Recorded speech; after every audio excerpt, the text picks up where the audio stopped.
तो दोस्तों आज के इस वीडियो में हम कवर करेंगे the 3 questions bye Leo Tolstoy. तो हम इसे स्टार्ट करेंगे, लेकिन उससे पहले मैं आपको बता दूं कि मैंने आपके क्लास 12 के इंग्लिश के पूरे सिलेबस को कंप्लीट कर लिया है। अगर आपको देखना है तो सिंपली ऊपर आई बटन पर क्लिक करें, आपको लिंक मिल जाएगा। वरना दोस्तों आप हमारे चैनल में जाकर प्लेलिस्ट चेक करें। तो ये है किंग जार, ये रशिया का किंग है। तो दोस्तों इसे 3 सवाल के जवाब चाहिए। अब आप पूछोगे क्यों? क्योंकि इसे सुपीरियर बनना है। इसका मानना है कि अगर 3 क्वेश्चन का ये आंसर पता लगा लेगा तो ये अपने राज्य में सबसे बड़ा और सबसे विद्वान हो जाएगा। तो अब जानते हैं कि इसका 3 क्वेश्चन कौन सा है। तो सबसे पहले इसका क्वेश्चन है कि किसी चीज़ को करने का सही समय क्या है। What is the right time to begin something. दूसरा सवाल है which people should he listen to, मतलब कि अगर ये किसी काम को करेगा तो उस काम को करने के लिए इसे किस इंसान की बात सुनना चाहिए। तीसरा सवाल है इसका what is the most important thing for him to do, यानी कि इसे क्या काम करना चाहिए। पहला सवाल किसी काम को करने का सही वक्त क्या है। दूसरा सवाल अगर ये उस काम को करे तो उसके बारे में राय किससे ले। और तीसरा सवाल कि वो काम क्या हो। तो अब इस किंग को किसी भी तरह से इन सवालों के जवाब चाहिए थे, तो इसलिए किंग अपने मैसेंजर्स को भेजता है गांव में या राज्य में और कहता है कि जाओ तुम पता लगाओ कौन मुझे इन तीनों सवाल का जवाब देगा। जो भी मुझे इन तीनों सवालों का जवाब देगा तो मैं उसे बहुत सारा इनाम दूंगा। तो यहाँ से मैसेंजर्स निकल जाते हैं विद्वान लोगों को ढूंढने के लिए, यानी कि इंटेलिजेंट पीपल। तो अब बहुत सारे विद्वान लोग राजा के दरबार में आ जाते हैं और वो ट्राई करते हैं इन तीनों सवालों के जवाब को देने का।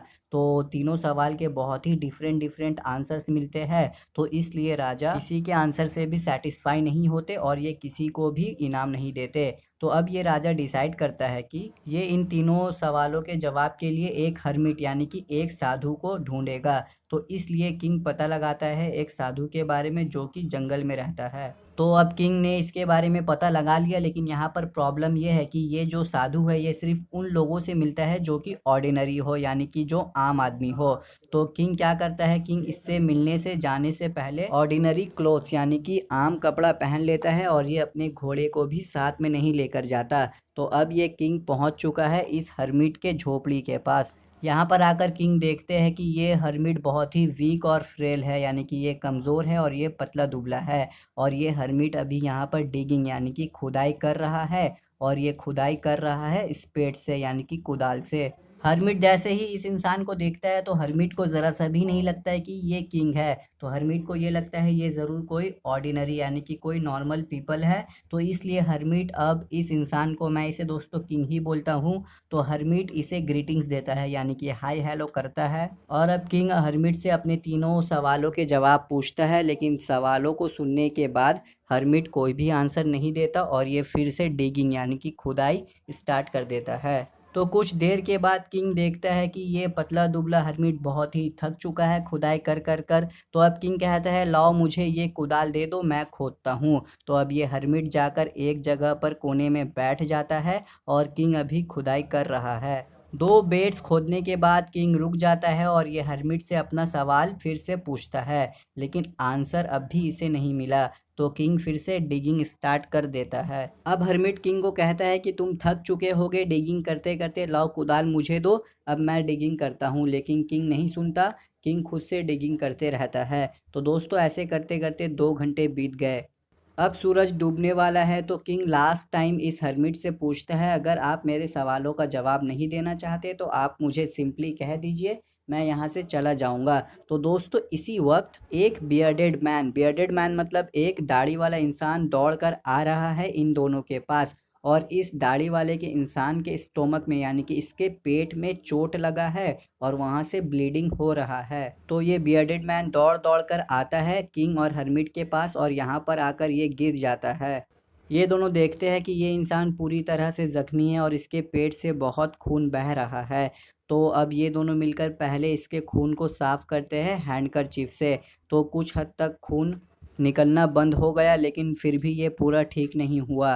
तो अब ये दोनों टॉवल का यूज़ करते हैं और इससे इसके चोट को टॉवल से बांध देते हैं। तो दोस्तों अब यहाँ से खून आना बंद। बियर्डेड मैन अब कहता है कि मुझे पानी चाहिए। तो किंग अब जल्द से जल्द जाता है और पानी लेकर आता है। तो अब ये बियर्डेड मैन पानी पीता है और दोस्तों अब सनसेट पूरा हो गया है यानी कि अब रात हो गया है। हर्मिट और किंग इस बंदे को लेकर जाते हैं झोपड़ी में, यानी कि हर्मिट के घर के अंदर। और हर्मिट के घर के अंदर ये बियर्डेड मैन हर्मिट के बेड में लेट जाता है और किंग यहाँ थ्रेशहोल्ड यानी कि चौखट पर सो जाता है। फिर से मैं आपको बता दूं कि यहाँ पर आने के बाद ये बियर्डेड मैन बेड के ऊपर सोता है और हर्मिट थ्रेशहोल्ड के ऊपर। सो अब सुबह हो गया। अब ये बियर्डेड मैन सोकर उठता है और उठने के साथ ही ये किंग को बोलता है सॉरी। किंग पूरा शॉक हो जाता है। किंग कहता है अरे तुम मुझे सॉरी क्यों बोल रहे हो? तो ये बियर्डेड मैन कहता है मैं यहाँ पर आपको मारने आया था लेकिन आपने मेरा जान बचाया। किंग बिल्कुल परेशान है। किंग को कुछ समझ में नहीं आ रहा है। किंग पूछता है कि तुम मुझे यहाँ पर मारने क्यों आए थे? तो ये बियर्डेड मैन फ्लैशबैक में जाता है और बताता है कि आपने मेरे भाई को मौत की सज़ा दी थी और आपने उसके प्रॉपर्टी को भी छीना था, तो इसलिए मैं यहाँ पर आपको मारने के लिए आया था। लेकिन जब मैं आ रहा था तब रास्ते में आपके बॉडीगार्ड्स ने मेरे ऊपर हमला किया और मेरा ये हाल कर दिया। ये एक बार फिर से किंग को सॉरी कहता है और कहता है कि मैं पूरी लाइफ आपका सर्वेंट बनकर रहूँगा और मेरे बच्चे भी आपके सर्वेंट बनकर रहेंगे क्योंकि आपने मेरा जान बचाया है। लेकिन दोस्तों किंग को यहाँ पर जैसा बर्ताव करना चाहिए था, जैसे बाकी सब लोग करते वैसा किंग ने नहीं किया। किंग ने अपनी दुश्मनी को यहाँ पर भुला दिया और किंग इस बंदे से कहता है कि तुम घबराओ मत, मैं तुम्हारा इलाज कराऊंगा और जो तुम्हारा प्रॉपर्टी मैंने कैप्चर किया था वो भी मैं तुम्हें वापस कर दूंगा। अब किंग झोपड़ी से बाहर निकलता है और बाहर आते ही ये देखता है कि हर्मिट यहाँ पर बीच बो रहा है। किंग कहता है हर्मिट तुमसे मैं लास्ट टाइम पूछ रहा हूँ, तुम मेरे सवालों का जवाब देना चाहते हो या नहीं? अगर नहीं देना तो बता दो, मैं यहाँ से निकल जाऊँगा। तो हर्मिट रिप्लाई में कहता है you have already been answered, तुम्हें पहले से ही जवाब मिल गया है। तो किंग कहता है मुझे पहले से कैसे जवाब मिला? मैं मतलब नहीं समझा, मुझे समझाओ। तो अब ये हर्मिट कहता है तुम्हारे लिए सबसे इम्पॉर्टेंट टाइम वो था जब तुम डिगिंग कर रहे थे, क्योंकि अगर तुम उस वक्त डिगिंग नहीं करते और तुम यहाँ से चले जाते तब ये बियर्डेड मैन तुम्हें मार देता। और दूसरी सबसे इम्पॉर्टेंट पर्सन उस वक्त मैं था तुम्हारे लिए। और तीसरा जो तुम्हारा सबसे इम्पॉर्टेंट काम था वो था डिगिंग करना। और अब ये हर्मिट इन तीनों सवालों के जवाब को फिर से देता है दूसरे स्टाइल में। तो अब ये हर्मिट कहता है कि सबसे इम्पॉर्टेंट टाइम तुम्हारे लिए वो था जब बियर्डेड मैन तुम्हारे पास दौड़कर आया और उस वक्त सबसे इम्पॉर्टेंट पर्सन तुम्हारे लिए वही बियर्डेड मैन था। और मोस्ट इम्पॉर्टेंट काम तुम्हारे लिए ये था कि तुम उस वक्त उस बियर्डेड मैन के जान को बचाओ और तुमने बिल्कुल यही किया। तो दोस्तों यहीं पर ये कहानी ख़त्म होता है। लास्ट में ये हर्मिट कहता है कि present time is the most important time. So अब आपसे मुलाकात होगी अगले वीडियो के साथ। और हाँ दोस्तों, मेरे एक और चैनल है जिसका लिंक आपको डिस्क्रिप्शन में मिल जाएगा, तो आप जाए और उस चैनल को भी सब्सक्राइब कर ले।